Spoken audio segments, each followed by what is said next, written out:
Praise the Lord! Isa pa po natin palakpakan ang Panginoon. Buhay si Sir Abigail Marquez.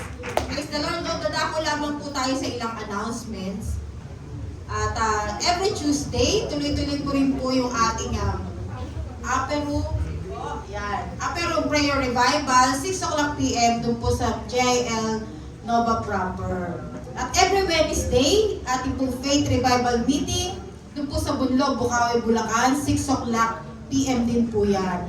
At every Thursday, meron po tayong School of Evangelism, 8 o'clock via Zoom. Pero mamaya po, face-to-face po tayo, 1:30 p.m. So, yung mga uuwi po ng kanilang mga tahanan after ngayon, bumalik po kayo, 1:30 po yan. Ano po?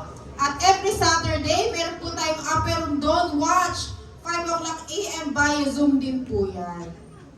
Praise God. At tuloy-tuloy pa rin po yung ating mga community Bible studies, yung mga malalapit po sa inyong mga tahanan, maaari po kayong dumalo. Makipag-ugnayan lamang po tayo sa ating mga life group leaders, ano po?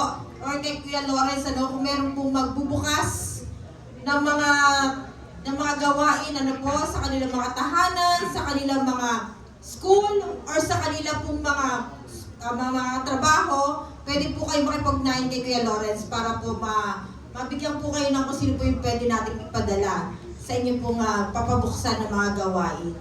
Praise God! At praise God! Nasa po dito yung mga couples! Woo! Excited na po ba? Yan, ano po, sa February 28, ano po, meron po tayong couples bowling Makikipag-anuhan po tayo niyan. Yung mga hindi pa po nakapag-register, pwede pa pong humabol. Ano po? Yan, minsan lamang po yan nagaganap. For the first time, ngayon lamang po yan magkakaroon. So makipag-ulaman lamang po kayo kay Ate Des or kay Sister Wendy, for registration. At after po ng bowling, meron pa pong eating fellowship. Saan po? Balita ako sa Kabalin. Ayun, di ba? Praise God. Eat all you can po yan. Pagkatapos nating mapagod, tayo ay kakain ng madami. So, yan, makipag-ugnayan po kayo kay Ate Des, yung po nasa likuran sa ating finance.